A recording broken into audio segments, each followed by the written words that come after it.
How long should your hockey stick really be? Most players choose their stick length completely wrong.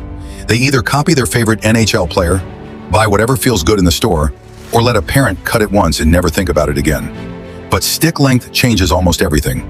Puck control, shooting, passing, skating posture, poke checks, defensive reach, and even the real flex of the stick. A simple starting rule is this: standing without skates, the stick should usually come somewhere between your chin and your nose. On skates, it often comes closer to the chin.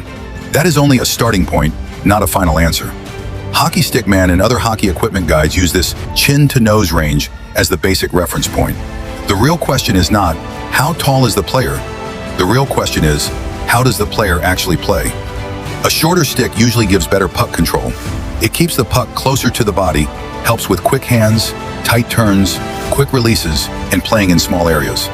That is why many skilled forwards, smaller players, and players who like to attack with speed often prefer a shorter stick. A longer stick gives more reach. It helps on poke checks, defending rushes, blocking passing lanes, receiving long passes, and protecting pucks along the boards. That is why many defensemen use a slightly longer stick. But there is a limit. Too long, and the player starts standing too upright, loses hands in tight areas, and struggles to load the stick properly.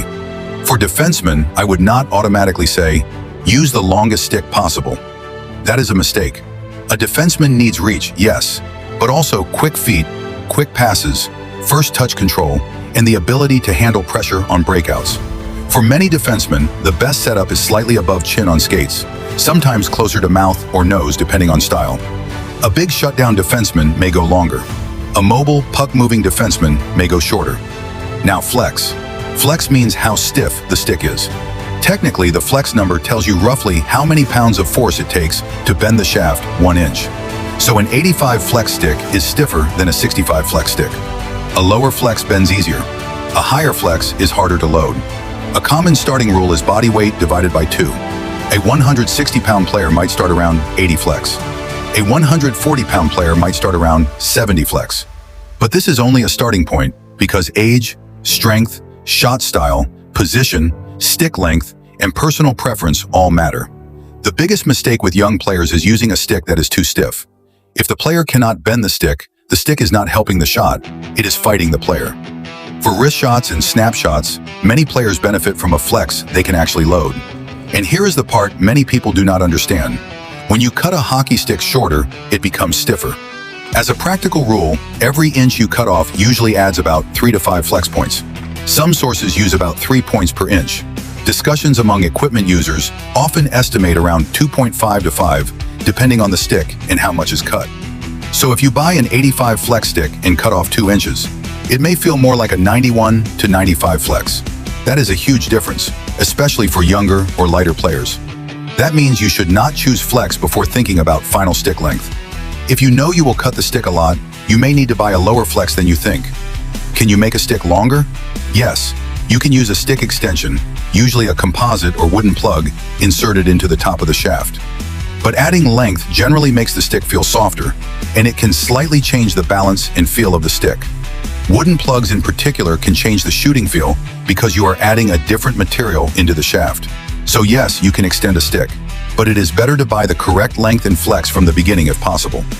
How should you cut a stick? Do not cut too much at once. Start small. Cut half an inch or 1 inch, tape it, skate with it, shoot with it, and only then decide. You can always cut more, but once you cut too much, you are either stuck with it or you need an extension. A very practical test is the blade wear pattern. If the tape is wearing mostly on the heel, the stick may be too long or the lie may not match the player. If the tape is wearing mostly on the toe, the stick may be too short or the player's posture and lie may be off. This is not a perfect rule, but it is a useful clue. My practical recommendation. For young players, do not chase a super stiff stick. Choose a flex they can actually bend. For smaller skill players, slightly shorter can help hands, control, and release. For defensemen, slightly longer can help reach in defending, but not so long that the player loses puck control and skating posture. For players who cut sticks short, buy lower flex to compensate. For players who extend sticks, remember the stick will usually feel softer and may feel less balanced. The best stick is not the longest stick. The best stick is not the stiffest stick. The best stick is the one that lets the player skate low, control the puck, make quick plays, and actually load the shot. So before you cut your next stick, ask yourself one question. What if the problem isn't your shot, but the stick you've been using your entire hockey career?